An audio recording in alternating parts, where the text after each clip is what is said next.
Hello friends, welcome back to my channel Chemistry of Cricket, and today onwards I am going to discuss the history of the West Indian cricket, and the source of my information is the book which is written by the Simon Lister, and the name of the book is The Fire in Babylon. Kindly watch the complete video, and if you like the information which I'll give in the video, please like the video and don't forget to share with your friends, and also subscribe my channel Chemistry of Cricket.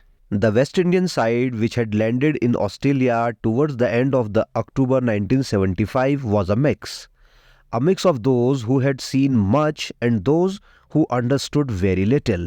The opening batsman Roy Fredericks from Guyana had played 39 times for the Test team. His partner Gordon Greenidge from Barbados had played 5 times.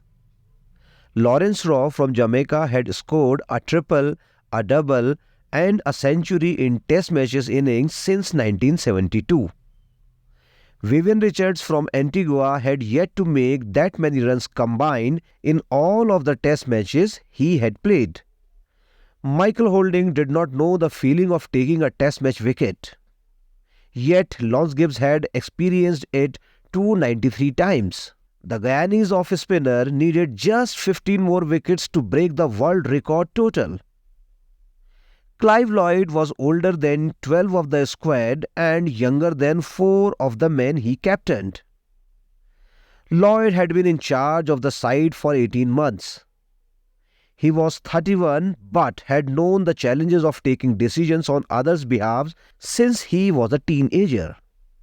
His life had changed the night he climbed on his bicycle and paddled through a tropical storm, whipping Georgetown, the capital of the British Guyana on the South American mainland. He was 14 and was delivering the news to the relatives that his father was dead. Arthur Lloyd was a driver who liked to drink. He was chauffeur to an Indian doctor and had been warned many times that the amount of the alcohol he drank would shorten his life. But in 1950s, Georgetown, a man's options for entertainment were pretty limited. There was the dance hall, the cinema, the racetrack, and not much else. As Clive Lloyd lay in his bed, he would often hear the chink of the glasses and the laughter of the jockeys from the Durham Park who drank at the Lloyd's house. In the mornings, he looked on aghast at his father, standing in the bathroom, coughing blood into the sink.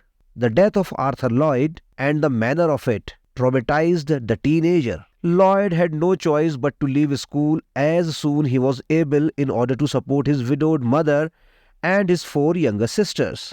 He became an administrative clerk for the Ministry of Health, and that was his lot.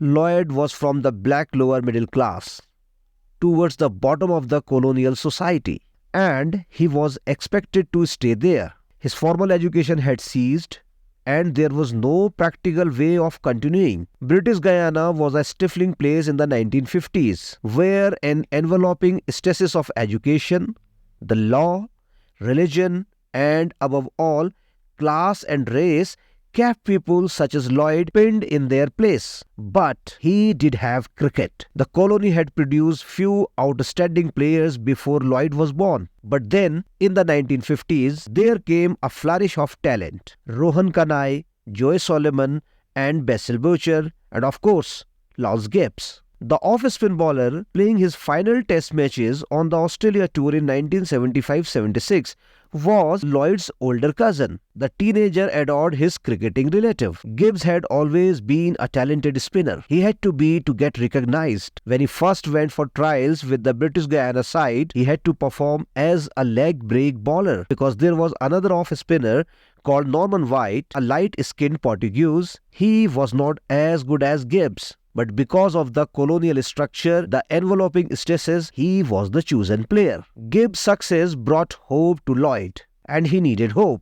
In an outpost of colonialism, where a young man's only capital is his body, wrote the American sports journalist Robert Lipsyte, cricket heroes offered promise and possibility. Lloyd himself would only say it was a rough scene and that his life was not easy. After my father died, I knew that I had to be somebody. Most of the decisions I made for my family, I made on my own. By the end of his teenage years, Lloyd had become a batsman to watch at the Demerara Cricket Club. He was developing athletic skills that would transform his life. His talent, the ejector seat that flung him away from his constraints. Even so, this new trajectory was informed by the values he had learned in his early years. Like millions of other Caribbean boys born around the time of the Second World War, Lloyd experienced what they called in Georgetown a British Christian education. Sitting in a classroom in South America, he was drilled in the history, literature, and moral code of a tiny, distant country that had a claim over the land he lived in. He knew about Shakespeare, the rivers of the England, Trafalgar, etc. It was only long years after, reflected the cricket journalist and Trinidadian intellectual C.L.R. James, that I understood the limitations on spirit, vision, and self-respect which were imposed on us by the fact that our masters, our curriculum, our code of morals, everything began from the basis that Britain was the source of all light and leading, and our business was to admire, wonder, imitate, learn. Our criterion of success was to have succeeded in approaching that distant ideal. To attain it, of course, was impossible. Lloyd himself put it simply, given where I came from and given my personal history, why the hell was I taught about the Battle of the Hastings? Yet an unintended consequence of Lloyd's education was that the value it imparted, a commitment to excellence, the idea that knowledge brings reward, the authority of the teacher, the particular dynamics of male company, helped to make him into the sort of man who could cope intellectually with the complex challenge of captaining the West Indies cricket team. In short, his experiences in his home and his classroom informed his leadership. The Australian summer of 1975-76 was to test it in new and unpleasant ways.